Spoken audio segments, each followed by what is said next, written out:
Hello everyone, welcome back to my channel. নতুন ব্লগে তোমাদের অনেক অনেক স্বাগত। এই ব্লগের ফার্স্ট ব্লগটা ছিল, মানে পার্ট 1টা ছিল 8 দিন আগে। তো যারা এখনও ওইটা দেখোনি তারা অবশ্যই ব্লগটা দেখে নিও। আর এইটা হচ্ছে পার্ট 2। আগের ব্লগে ছিল হেয়ার প্যাক ইউজ করেছিলাম, আর সেটাও আমি বাড়িতে হেয়ার প্যাকটা কীভাবে বানিয়েছিলাম সেটাও তোমাদের সঙ্গে শেয়ার করেছিলাম। সেটা যারা দেখোনি দেখে এসো। আর এই ব্লগে থাকছে শ্যাম্পু করা। একটা ব্লগের মধ্যে সমস্তটা দেওয়াটা সম্ভব হয়নি, কারণ অনেকটা বড় হয়ে যেত। সেই কারণে তোমাদেরকে আমি বলেও ছিলাম আগের ব্লগে, নেক্সট ব্লগে আমি শ্যাম্পু করাটা দেখাবো। আর আমি শ্যাম্পু যেইভাবে করে থাকি তোমাদের অনেক ভিডিওতে আমি সেটা শেয়ার করেছি। সেটা হচ্ছে যে আমি শ্যাম্পু ডাইরেক্ট মাথা ইউজ করি না, সেটা জলের মধ্যে মিশিয়ে ব্যবহার করি।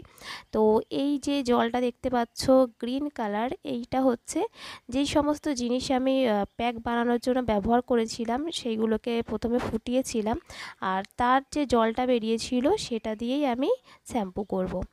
তো আগের ব্লগটা দেখলে তোমরা অবশ্যই বুঝে যাবে। তো চলো, মাথার মধ্যে প্যাকটা তো শুকিয়ে গেছে, হাত দিয়ে তোমাদেরকে দেখালাম প্রথমেই। তো এখন ভালো করে ধুয়ে নেবো, ধুয়ে নিয়ে শ্যাম্পু করব। আর পুরো ব্লগটাই থাকছে রিয়েল সাউন্ডে, কারণ তোমাদের রিকোয়েস্ট ছিল। তাহলে দেখতে থাকো।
শ্যাম্পু হয়ে গেছে আর হেয়ারটা যখন ধুচ্ছিলাম তখনই বুঝতে পেরেছো কতটা স্মুথ হয়ে গেছে হেয়ারটা। যারা যারা এই প্যাকটা ব্যবহার করবে খুবই উপকার পাবে। আমি তো মাঝে মধ্যে মানে মাস দুয়েকের মধ্যে একবার ব্যবহার করেই থাকি। আর এই যে জলটা, ওই জলটা প্রত্যেক শ্যাম্পুর সময় প্রত্যেক সপ্তাহে ব্যবহার করি। এই জলটা অন্তত বানিয়ে যদি ব্যবহার করতে পারো তাহলে চুলের অনেক সমস্যাই মিটে যাবে। আর আজকে শ্যাম্পু ভিডিওটা তোমাদের কেমন লাগলো অবশ্যই জানিও। নেক্সট ভিডিওতে তোমাদের সাথে শেয়ার করব চুলের কন্ডিশন কেমন আছে, মানে এই প্যাকটা ব্যবহার করে চুলের কন্ডিশন আমার কেমন আছে। তাহলে চলো আজকে দাও।